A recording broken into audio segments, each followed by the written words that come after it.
राधे राधे, हरे कृष्ण। आप सभी का दिन शुभ हो और आप सभी को मोहिनी एकादशी की भी बहुत बहुत शुभकामनाएं। आज की इस वीडियो में आप जानेंगे मोहिनी एकादशी की तिथि और शुभ मुहूर्त के बारे में। साथ ही बहुत से भक्तों के प्रश्न होते हैं कमेंट बॉक्स में कि हमें एकादशी के दिन क्या क्या करना चाहिए, किन किन चीजों का सेवन हम कर सकते हैं।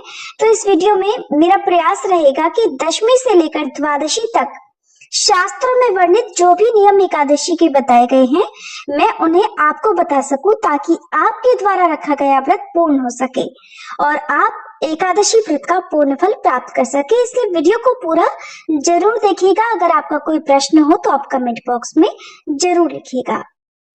मोहिनी एकादशी जो कि वैशाख शुक्ल एकादशी होती है, इस बार 27 अप्रैल दिन सोमवार को है।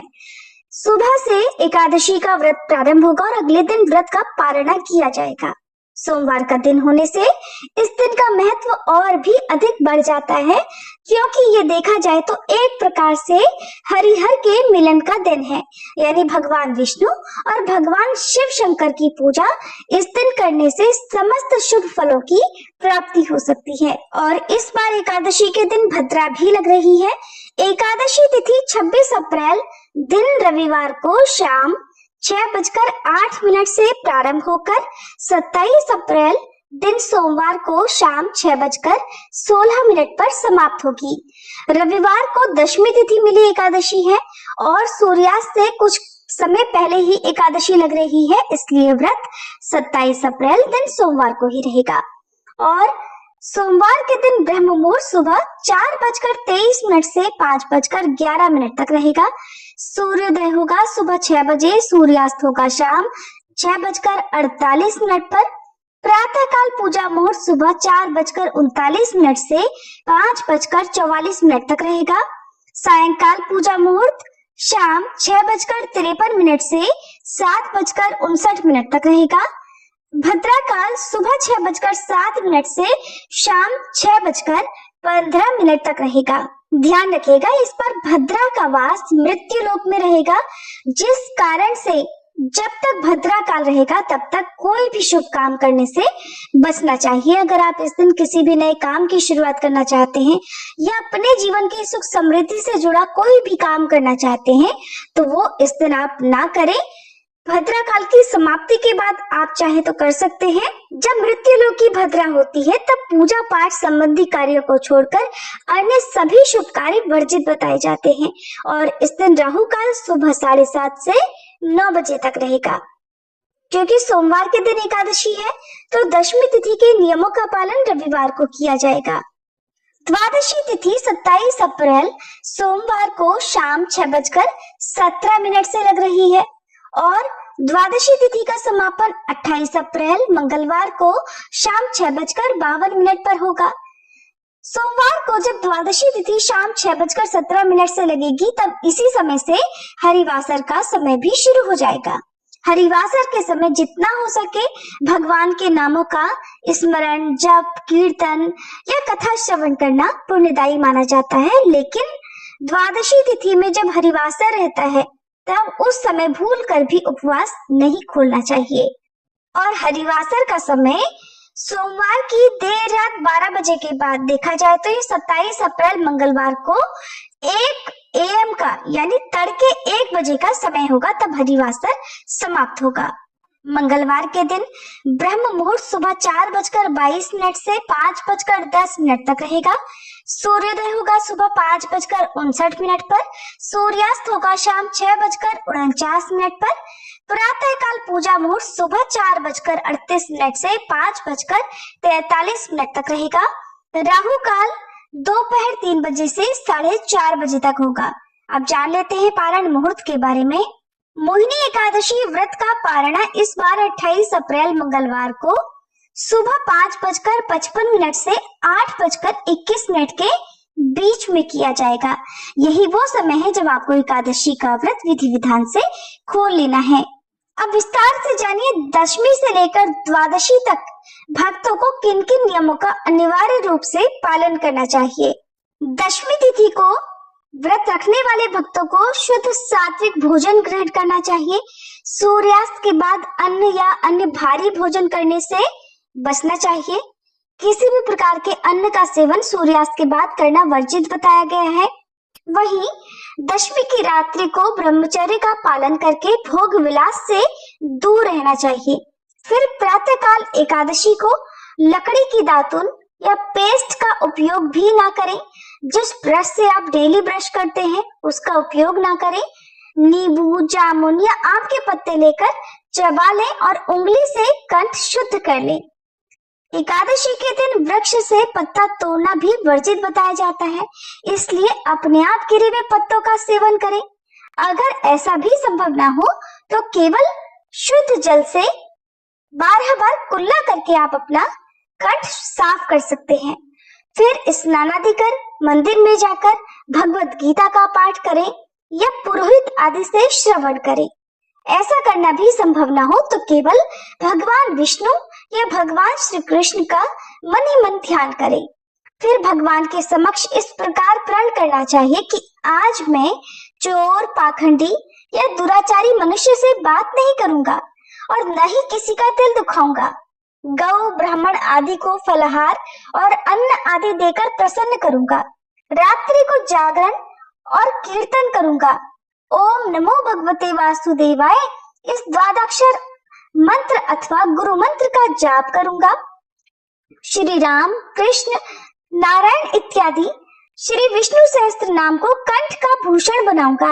ऐसी प्रतिज्ञा करके श्री विष्णु भगवान का स्मरण कर प्रार्थना करें कि हे त्रिलोकीनाथ, मेरी लाज आपके हाथों है, अतः मुझे इस प्रण को पूरा करने की शक्ति प्रदान करें। मौन, जप, शास्त्र पठन, कीर्तन, रात्रि जागरण एकादशी व्रत में विशेष लाभ पहुंचाते हैं। एकादशी के दिन अशुद्ध द्रव्य से बने पेय न पिएं।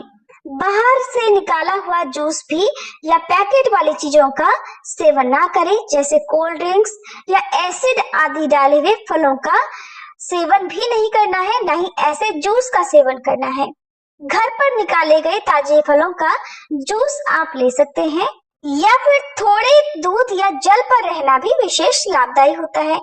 व्रत के दिन यानी कि दशमी, एकादशी और द्वादशी, ये 3 दिन एकादशी के व्रत के माने जाते हैं। इन 3 दिनों में कांसे के बर्तन, मांस, प्याज, लहसुन, मसूर, उड़द, चने, कोदो जो एक प्रकार का धान होता है, शाक, शहद, तेल या फिर अधिक जल का सेवन, इनका भी सेवन आपको नहीं करना है।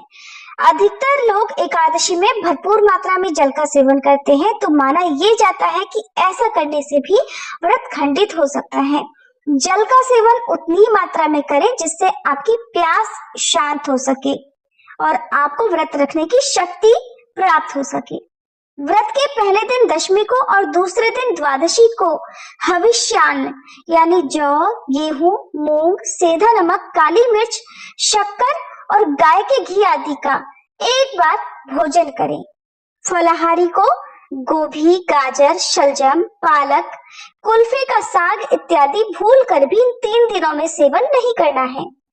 आम, अंगूर, केला, बादाम, पिस्ता या जो भी मौसमी फल इसमें मिलते हैं इस सीजन में, उनका या अन्य अमृत फलों का सेवन, हर प्रकार के ड्राई फ्रूट्स का सेवन किया जा सकता है। जुआ, निद्रा, पान, पराई निंदा, चुगली, चोरी, हिंसा, मैथुन, क्रोध या झूठ, कपट आदि अन्य कुकर्मों से एकदम दूर रहना चाहिए। और व्रती को बैल की पीठ पर सवारी भी इन 3 दिनों में नहीं करनी चाहिए। भूलवश किसी निंदक से बात हो जाए तो इस दोष को दूर करने के लिए सूर्य भगवान के दर्शन और धूप दीप से उसी समय श्री हरि की पूजा करके क्षमा याचना कर लेनी चाहिए। एकादशी के दिन घर में झाड़ू ना लगाएं, इससे चींटी आदि सूक्ष्म जीवों की मृत्यु का भय रहता है। इस दिन बाल न कटाएं, मधुर बोलें, अधिक बोलने से बचें। हो सके तो मौन रहने का प्रयास करें, क्योंकि अधिक बोलने से न बोलने लायक शब्द भी निकल जाते हैं, जिससे आपको दोष लग सकता है। सत्य बोलना चाहिए। इस दिन आप फलों का दान करें, किसी का दिया हुआ अन्न, जल इत्यादि कदापि ग्रहण न करें और प्रत्येक वस्तु का भोग भगवान को लगाकर आप स्वयं ग्रहण कर सकते हैं एकादशी के दिन, खास तौर पर फल या ड्राई फ्रूट्स आदि जो भी सूखे मेवे हैं उनका सेवन कर सकते हैं। एकादशी के दिन भगवान विष्णु के भोग में तुलसी दल जरूर रखें, लेकिन स्वयं तुलसी दल का सेवन एकादशी के दिन भूलकर भी ना करें। एकादशी के दिन किसी संबंधी की अगर मृत्यु हो जाए तो उस दिन व्रत रखकर उसका फल संकल्प करके मृतक को दे देना चाहिए। और श्री गंगा जी में अस्थि प्रवाहित करने पर भी एकादशी व्रत रखकर उसका समस्त फल प्राणी के निमित्त दे देना चाहिए। प्राणी मात्र को अंतर्यामी का अवतार समझकर किसी से कोई भी छल कपट नहीं करना चाहिए। अपना अपमान करने या खुद के लिए कटु वचन बोलने वाले पर भी भूलकर क्रोध ना करें। संतोष का फल सदैव मधुर होता है। मन में सभी के प्रति दया रखनी चाहिए। इस विधि से व्रत करने वाला उत्तम फल को प्राप्त करता है। और फिर द्वादशी के दिन सामर्थ्य हो तो ब्राह्मणों को, नहीं तो निर्धनों को उनकी आवश्यकता का सामान या मिठाई, दक्षिणा आदि देकर प्रसन्न कर उनकी परिक्रमा कर लेनी चाहिए। और फिर द्वादशी तिथि को गौ माता के लिए कौवे, चींटी, कुत्ते आदि के लिए भोजन का एक हिस्सा निकालकर और सेवा पूजा की जगह पर बैठकर भुने हुए 7 चनों के 14 टुकड़े करके अपने सिर के पीछे फेंकने चाहिए। मेरे 7 जन्मों के शारीरिक, वाचिक और मानसिक पाप नष्ट हुए, ये भावना करके पहले 7 अंजलि जल पिए और चने के 7 दाने खाकर व्रत खोलना चाहिए। इस प्रकार से एकादशी का व्रत पूर्ण माना जाता है। तो हर एकादशी में आप इस व्रत का पालन कर सकते हैं। यदि द्वादशी तिथि को आपका कोई अन्य उपवास भी हो तो केवल तुलसी मिश्रित जल से व्रत का पारण किया जा सकता है और उसके बाद दूसरा व्रत आप प्रारंभ कर सकते हैं। भूल कर भी एकादशी के दिन चावल का दान या चावल का सेवन या पूजा में भी चावल का प्रयोग ना करें। ये थी आज की वीडियो। जानकारी कैसी लगी जरूर बताइएगा।